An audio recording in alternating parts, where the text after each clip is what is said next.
Oh, I didn't see you come in. Welcome back, Kaiju fans.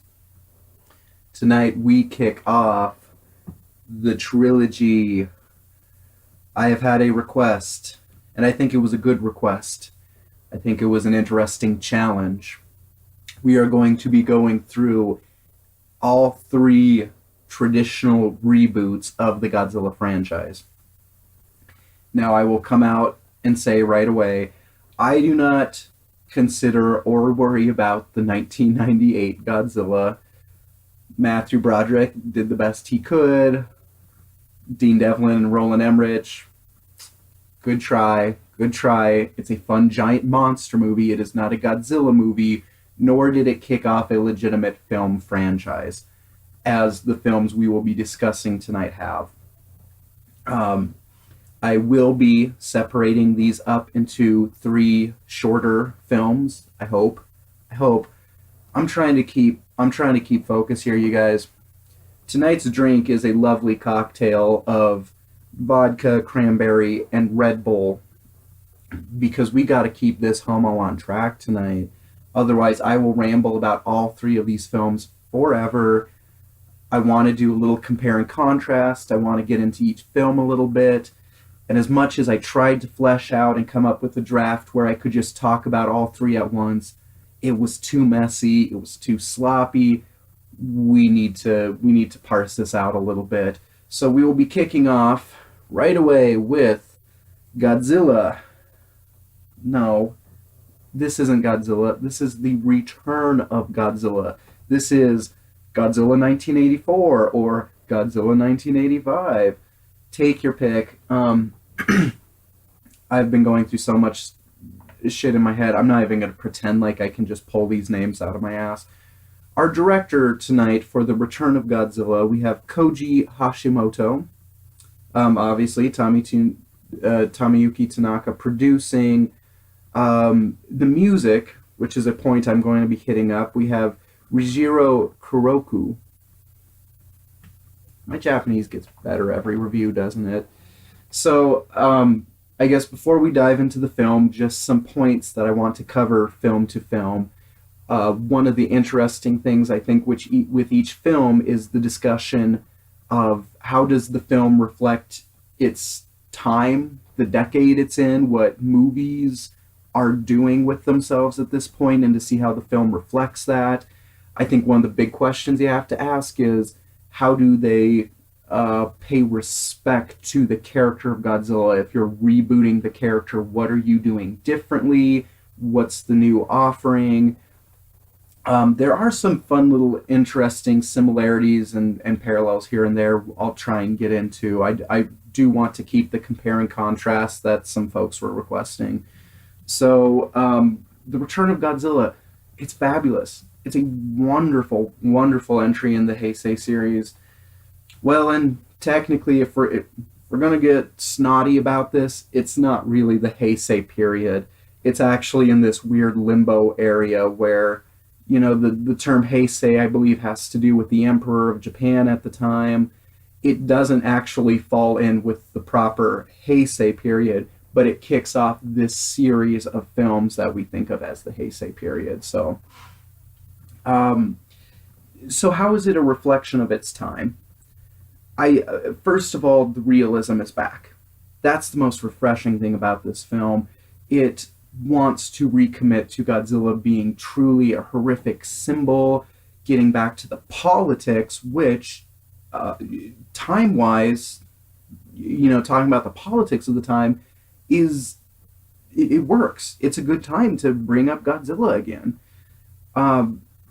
Unfortunately, I'm not sure the script actually does as good of a job as it could have. Admittedly, I remember specifically the Japanese version, the American version. Oh, that's another beast in and of itself. But I remember when I was younger thinking the Japanese version was much more poetic. And I recently found a bootleg online and got to revisit the Japanese version, and it's a bit clunkier than I remember. I'm glad the politics are there. I appreciate it. I really do. I think the director did a lovely job recapturing a lot of the spirit and energy from the original 1954 Gojira. I mean, this is supposed to be a direct sequel. We're supposed to be right back there. I think a smart choice. I think helpful. And just the fan base appreciates this movie. Even people who aren't the biggest fans, they appreciate that we got back to a darker style of Godzilla. However, the script itself, the politics are there, and they're good, but they're clunky at times.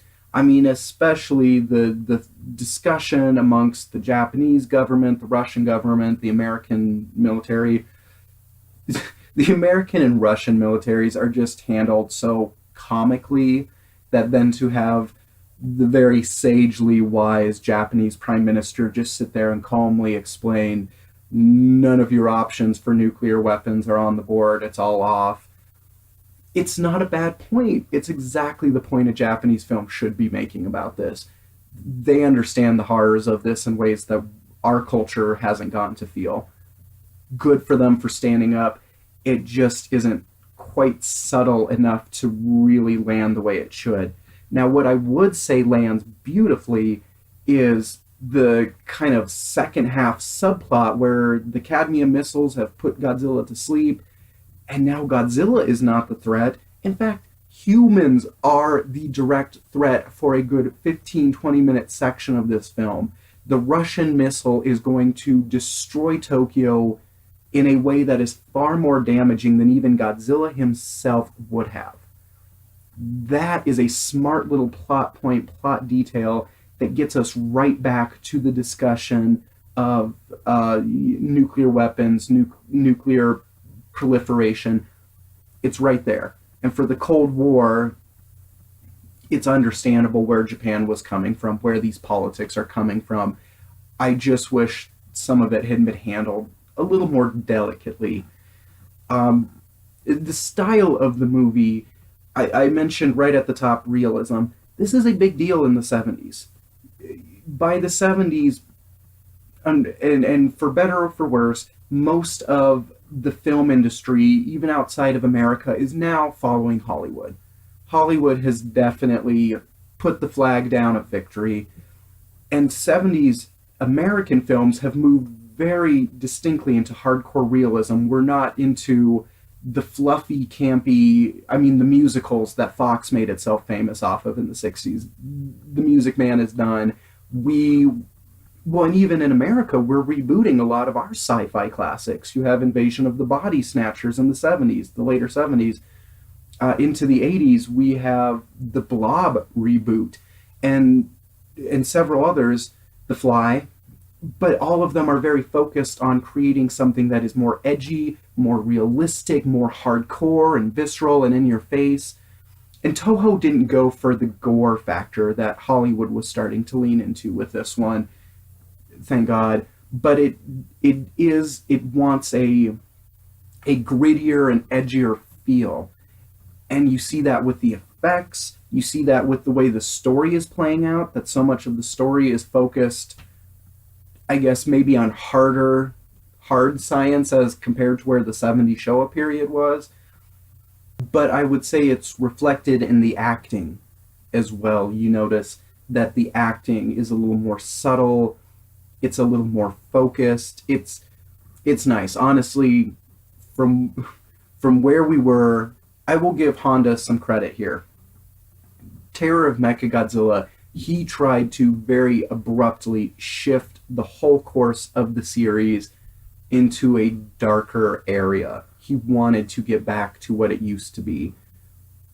That said, he knew very specifically what had happened to Godzilla in the 70s. It's part of the reason Tomoyuki Tanaka offered him to direct this. And I find it disappointing and a little baffling he didn't. I get the sense he turned into quite the curmudgeon in his latter career before, unfortunately, he passed away. But he did not want to be part of this film, and he said very specifically the series should have died with its godfather of special effects, Tsuburaya. They had a working relationship, good for them. So I said I wanted to tackle the style, the character to which the director reboots these series. And this one is, I mean, shamelessly taking its cues from the original 1954 Gojira. And thank you for that. We appreciate that. Um, Godzilla is very much the animalistic force of nature. He immediately amps up political tensions throughout the world, where we're paying attention to that aspect again. And in general, I do appreciate the way Godzilla is handled in this film. Yes, the special effects are a little hit or miss here. The actual suit, is pretty fantastic. He looks menacing. He looks powerful. He looks animalistic. It's all the things Honda nailed in the original early Showa. The problems come with some of the close-ups on the weird Godzilla. What do we call it? The Cybot head and some of the props. It looks a little too different from the suit, and it just looks a little too mechanical and fake, unfortunately. It also, though, there are some shots where you get real close up and you see the snarling lips and the teeth, the fangs are back. Well, hey, let's invite my buddy here. He did a good job. Everyone, give a round of applause. He did a good job here. For me, for this film, there are two just blatant runaway successes in this film. And that is between the score and the model city they set up. I have seen in several reviews people talk about this model city, and it's almost, for a lot of fans, the pinnacle of where the series hits. And it's not just the outstanding, insane level of detail applied to modern downtown Tokyo, it is also the depth and the size of this city. You really get a powerful sense of how, I mean, it feels like the monster is in the city. You feel the expanse of what Tokyo is, and to see Godzilla moving through it, it's breathtaking. I cannot heap enough praise on the work these people did. It's a cliche to call it out at this point, but the shots where he is moving past the buildings, and before Godzilla is even in the shot, you see his shadow, or rather, you see his reflection in the windows, and you see each tiny little window fill up with his shape and his color. That's an insane level of detail, and it is beautiful. It's stunning. And actually, it's one of the things, if you want to hate on the American cut of this, the American cut doesn't let you dwell on those shots, how beautiful some of those shots are. The Japanese version, as an argument for you to go see the Japanese version, it shows you those in so much better detail. The camera lets you take it in, really take it in. I guess then to the score, I love this score. I think this is, and it's a shame we don't get Ifukube back. We all love Ifukube. He is, you don't get better.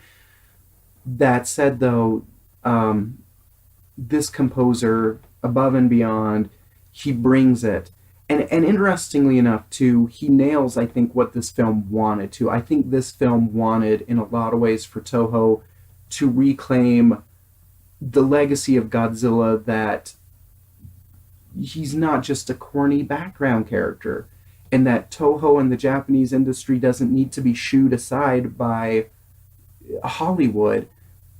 The score feels very Hollywood to me, but like good Hollywood, like what you want Hollywood to be. The emotion is right, the tension is right. It's like a 3-chord, maybe it's a 4-chord little pluck he has on the piano, and it'll be almost dead silent, and it just, and it is eerie beyond belief. It is a beautiful minor chord he hits, and it creates the perfect atmosphere, the perfect tension. Dear God, this score, you can't help but love this score. So I guess to wrap up with this film, the big drawback for me, unfortunately, does come on to the human characters.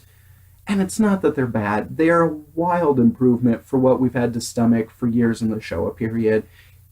In that, they're human, there's a nuance, there's There's a concern about the human element of a monster showing up and what he does. It isn't about crazy space aliens and Interpol agents. It is, we're back into reality here. That's it. It's kind of baffling. The weird, by the end of the movie, we have this weird collection of the scientist who studies Godzilla. And he has some nice, pathos to him. He really does. Like, his parents, he lost his parents to Godzilla. He has a reason to explore the monster. And he's even moved on past the monster shouldn't be killed. He's interested in Godzilla. He sees, I guess he has a sympathetic tone towards Godzilla. But he has this assistant, which makes sense, and she's fine. But then she has her brother, who's the fisherman, and he was attacked by Godzilla on the boat and the crazy sea louse, which, by the way, Cloverfield, I swear to God, that has to have been where Cloverfield got its idea for the crazy parasite monsters that fall off, was from this one with Godzilla. I'm distracting myself. Anyway, it's weird that the fisherman, after it's revealed he's still alive and he gets to come out to the media, and then he becomes an assistant to the doctor. What's his expertise? What does he provide? Even worse is the reporter who intentionally kind of orchestrates ousting the sister and the brother. The sister thinks her brother's dead. Maybe there's a romantic thing with the reporter and the doctor's assistant. But then he uses her. He uses both of them, and it's never addressed in the script. You never actually get to have a fight about the fact that, like, you manipulated a tragedy in our family for you to get in the paper, for you to get headlines. He's a journalist in a Godzilla movie. He could easily slip in a speech about journalistic integrity. And actually, it's a baffling point because of how many comparisons we have with this and the '54 original. One of the best scenes in the original Gojira is when the government officials, they're fighting about, should we tell the public about Godzilla? Should we come forward? And some people say, absolutely, you can't lie to the public. And some people are like, no, keep the public calm. This doesn't make sense to tell them the truth. As the journalist, he could fit perfectly into this about, how dare we lie to the people? The people need to know immediately. And he never really gets into it. It's more just about his fame, and then even that, his career and everything just is a subplot that vanishes. And now he too is an assistant to the doctor.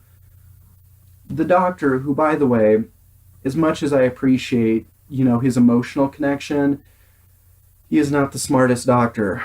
So he is downtown Tokyo. He has invented a weapon designed to attract Godzilla, get Godzilla's attention. He's in a giant skyscraper. He tests out the weapon, and then Godzilla comes towards the building.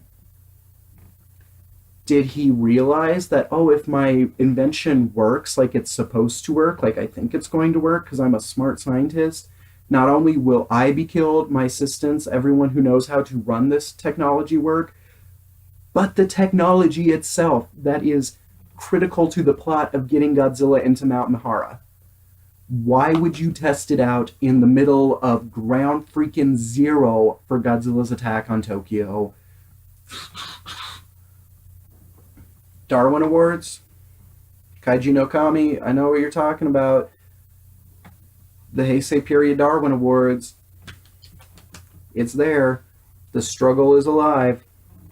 Gotta wrap this up because we gotta get on to the next ones.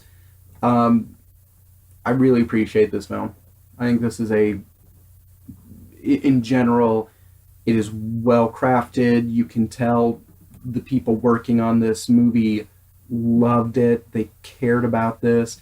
And most importantly, after decades of Godzilla being a goofy kid's dream, a pollution fighter, fighting countless random aliens, it is very refreshing to have Godzilla returned both to his darker side, but letting the film engage the political aspect of everything.